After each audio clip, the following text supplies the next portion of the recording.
This episode is brought to you by Shopify. Forget the frustration of picking commerce platforms when you switch your business to Shopify, the global commerce platform that supercharges your selling wherever you sell. With Shopify, you'll harness the same intuitive features, trusted apps, and powerful analytics used by the world's leading brands. Sign up today for your $1 per month trial period at shopify.com/tech, all lowercase. That's shopify.com/tech. Girl, real talk. This whole "it's a new year, time to reinvent myself" trash is not the vibe for 2024. You can find someone who loves you for you, as you are. You don't need to read a stack of self-help books, only eat sad salads, or start meditating at 5 a.m. to be ready for dating. So yeah, my advice is to download Bumble and find someone who embraces you the way you are right now. Let me know how it goes. It's a Minimalist Monday edition of Optimal Living Daily, episode 3035, on Digital Minimalism by Cal Newport of calnewport.com, and I'm Justin Malik. Happy Monday. Welcome to the podcast where I read to you covering mental health and self-help topics like mindfulness, happiness, productivity, and minimalism, often on Mondays. And it is Monday, so let's get right to our Minimalist Monday post as we optimize your life. On Digital Minimalism by Cal Newport of calnewport.com. The Curmudgeonly Optimist. People are sometimes confused about my personal relationship with digital communication technologies. On the one hand, I'm a computer scientist who studies and improves these tools. As you might therefore expect, I'm incredibly optimistic about the role of computing and networks in our future. On the other hand, as a writer, I'm often pointing out my dissatisfaction with certain developments of the internet era. I'm critical, for example, of our culture's increasingly Orwellian allegiance to social media and am indifferent to my smartphone. Recently, I've been trying to clarify the underlying philosophy that informs how I think about the role of these technologies in our personal lives. Their role in the world of work is a distinct issue that I've already written quite a bit about. My thinking in this direction is still early, but I decided it might be a useful exercise to share some tentative thoughts, many of which seem to be orbiting a concept that I've been taken to calling digital minimalism. The minimalism movement. To understand what I mean by digital minimalism, it's important to first understand the existing community from which it takes its name. The modern minimalism movement is led by a loose collection of bloggers, podcasters, and writers who advocate a simpler life in which you focus on a small number of things that return the most meaning and value, often at the expense of many activities and items we're told we're supposed to crave. Minimalists tend to spend much less money and own many fewer things than their peers. They also tend to be much more intentional and often quite radical in shaping their lives around things that matter to them. Here's how my friends Joshua and Ryan, aka the Minimalists, describe the movement. Quote, "Minimalism is a lifestyle that helps people question what things add value to their lives. By clearing the clutter from life's path, we can all make room for the most important aspects of life: health, relationships, passion, growth, and contribution." End quote. These ideas, of course, are not new. The minimalism movement can be directly connected to similar ideals in many other periods, from the voluntary simplicity trend of the 1970s to Thoreau. But what is new is their embrace of tools like blogs that help them reach vast audiences. I first encountered this movement through Leo Babauta's Zen Habits blog about a decade ago. This was the early days of study hacks, and these sources soon played a major role in transforming my writing and speaking during this period. Most notably, they shifted my attention away from the technical aspects of studying and toward the philosophical aspects of creating a meaningful student experience. The Zen valedictorian, for example, owes an obvious debt to Zen habits. It occurred to me recently when I was pondering my philosophy on technology that my thinking continues to be influenced by minimalism. I realized, perhaps usefully described as an advocate for a new but urgently relevant branch of this philosophy, a branch focused on the proper role of digital communication technologies in our increasingly noisy lives. Digital minimalism. Adapting some of the language from Joshua and Ryan, I loosely define digital minimalism as follows. Digital minimalism is a philosophy that helps you question what digital communication tools and behaviors surrounding these tools add the most value to your life. It is motivated by the belief that intentionally and aggressively clearing away low-value digital noise and optimizing your use of the tools that really matter can significantly improve your life. To be a digital minimalist, in other words, means you accept the idea that new communication technologies have the potential to massively improve your life, but also recognize that realizing this potential is hard work. Here's a preliminary list of some core principles of digital minimalism. Number 1, missing out is not negative.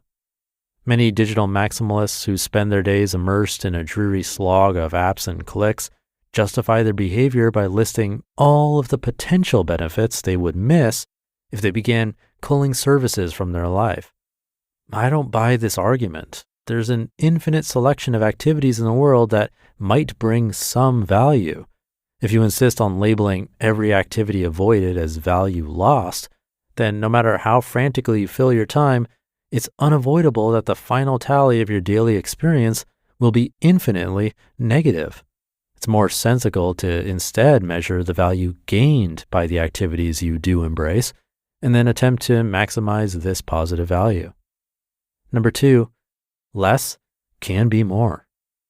A natural consequence of the preceding principle is that you should avoid wasting your limited time and attention on low-value online activities, and instead focus on the much smaller number of activities that return the most value for your life. This is a basic 80-20 analysis. Doing less but focusing on higher quality can generate more total value. Number 3, start from first principles.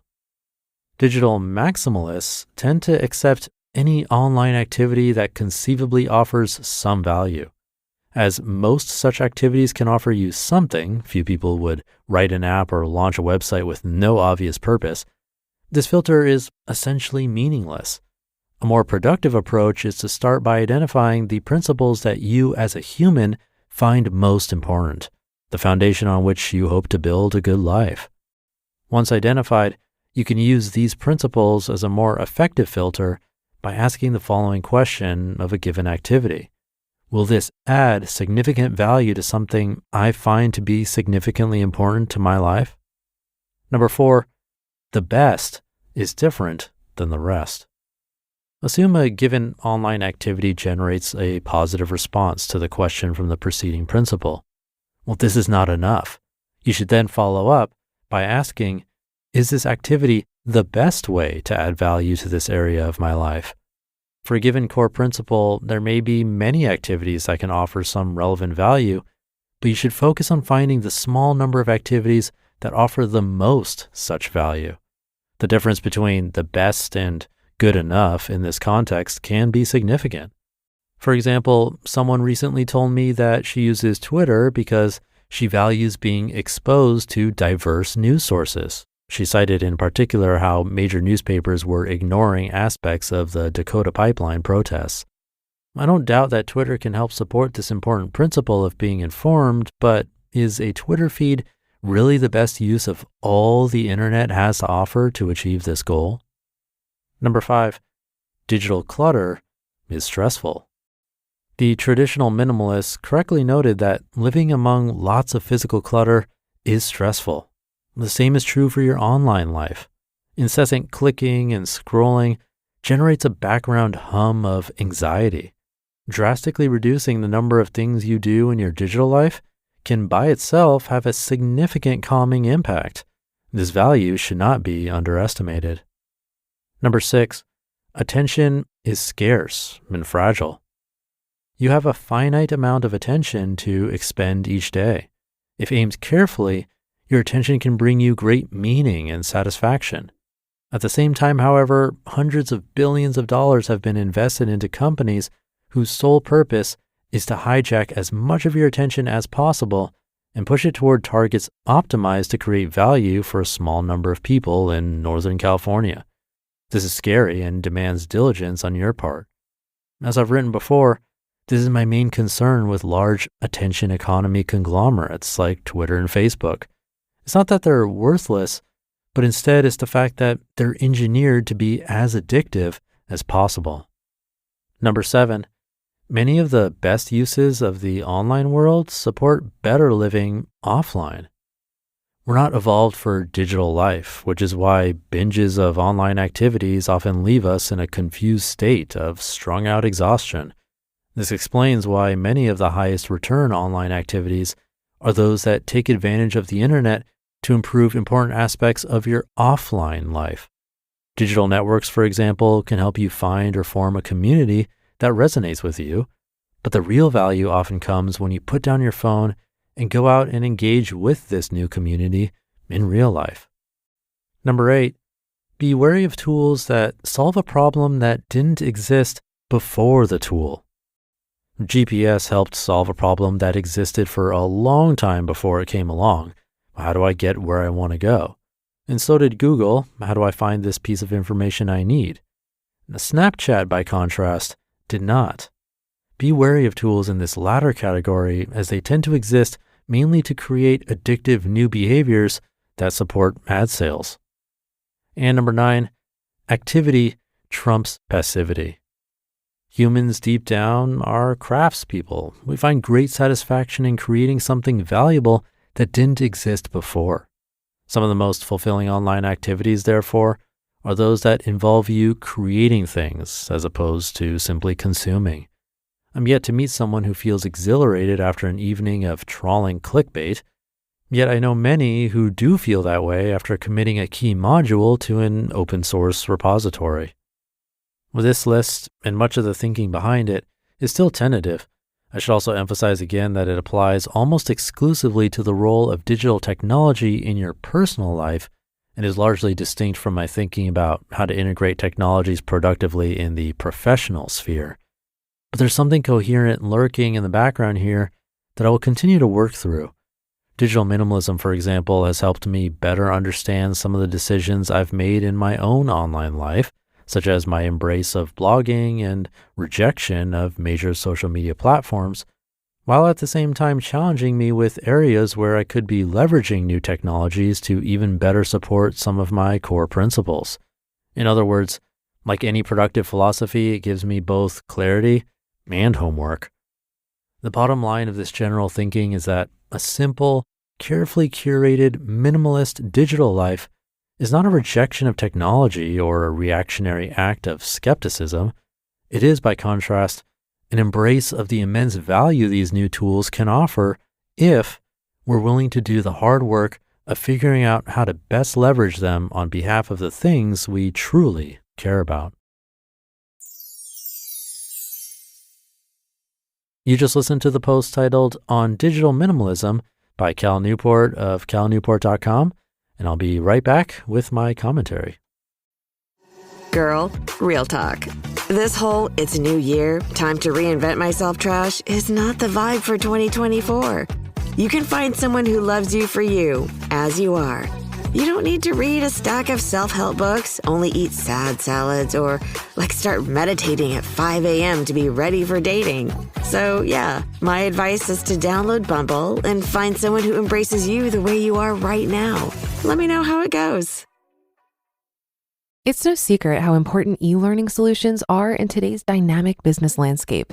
If you want any chance at keeping up, it'll be necessary for you to have innovative tools that transform workplace learning into a seamless process. That's where our sponsor, Articulate, comes in. Used by over 120,000 plus organizations, Articulate is a software company that specializes in e-learning tools. Their suite enables easy creation of engaging online courses, catering to individuals and organizations, delivering effective online learning experiences and training to their workplace. Articulate makes it easy and efficient to create engaging digital learning experiences that reach more learners, giving you endless possibilities to create, collaborate on, and distributes stunning and interactive e-learning experiences.